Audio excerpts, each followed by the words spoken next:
15 अगस्त 2025 जब पूरी दुनिया का ध्यान दो सुपर पावर कंट्री के लीडर पुतिन और ट्रंप का जो अलास्का में मीटिंग होने थे उस पर ध्यान था कि क्या रसिया और यूक्रेन के बीच में सीज फायर होगा क्या, तो क्या ट्रंप अपने कोशिश में सफल हो पाएंगे। और भारत भी अपना इंडिपेंडेंस डे सेलिब्रेट कर रहा था 15 तारीख को, लेकिन यहाँ के लोगों का भी नज़र था 15 अगस्त को होने वाले ट्रंप और पुतिन के मीटिंग में, क्योंकि ये कहा गया था कि अगर ये मीटिंग फेल होती है, ट्रंप ने ये साफ साफ कहा था कि अगर ये मीटिंग फेल होती है तो भारत पे और टैरिफ लगाया जाएगा, मतलब 50% के अलावा फिर टैरिफ इंक्रीज किया जाएगा।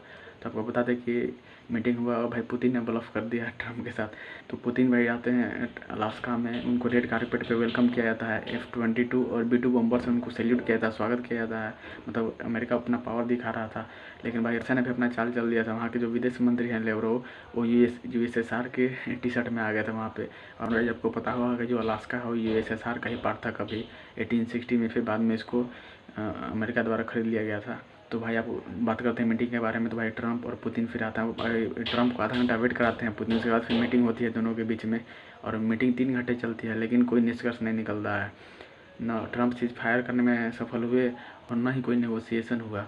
और फिर भी बोले ट्रंप की great meeting we achieved many thing. भाई 3 घंटे की मीटिंग के बाद फिर ज्वाइंट प्रेस कॉन्फ्रेंस होता है, तो उसमें ये ट्रंप और पुतिन आते हैं, मीडिया के सामने बोलते हैं। और ये भी बात कि मीडिया से एक भी क्वेश्चन नहीं लिया गया।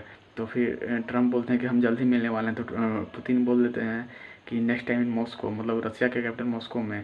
तो ट्रंप का उसमें चेहरा देखने लगा था, वो it will heat up everything, ये बोले it will heat up everything I will see. मतलब उसमें कोई जवाब नहीं दे पाया, उनका ऐसे मुंह लटक गया था भाई। और जाने से पहले पूरा वार्निंग दे रहे थे कि मैं पुतिन को 2 मिनट में समझ लूँगा कि मीटिंग होगा कि नहीं होगा। अगर 2 मिनट में अगर मुझे पता चला कि वो सीज फायर के लिए रेडी नहीं है तो मीटिंग से बाहर निकल जाऊँगा, जबकि ऐसा कुछ हुआ नहीं। ऐसा मीडिया में भी चर्चा चल रही है कि Putin one but Trump did not lose, मतलब ट्रंप हारे भी नहीं और पुतिन जीत गया।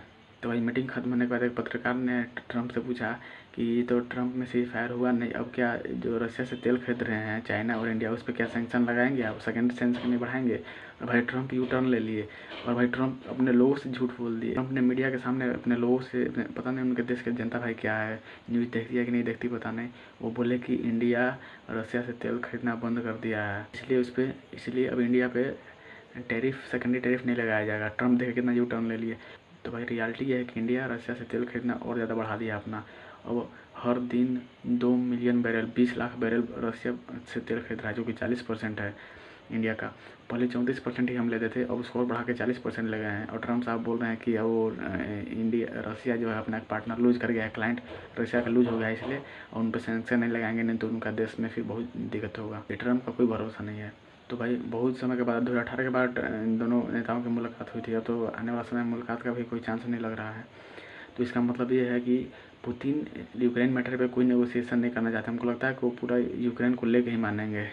और ये भी मतलब मीटिंग से साफ साफ लगा कि मतलब पुतिन के द्वारा ये कहा जा रहा था कि हमारे लिए थ्रेट है, एक्सटेंशियल थ्रेट है, कि मतलब जैसे कि नाटो ज्वाइन करना चाहते थे ना यूक्रेन, जेलेंस्की नाटो ज्वाइन करना चाहते थे, इसीलिए पुतिन मान नहीं रहे हैं। अब हमको लगता है वो पूरा यूक्रेन लेके ही मानेंगे, क्योंकि जब ये मीटिंग चला था तभी वार हो रहा था और पुतिन और रसिया बहुत तेज़ी से और आगे बढ़ रहा था इसमें। अब पता नहीं आगे इसमें क्या होगा।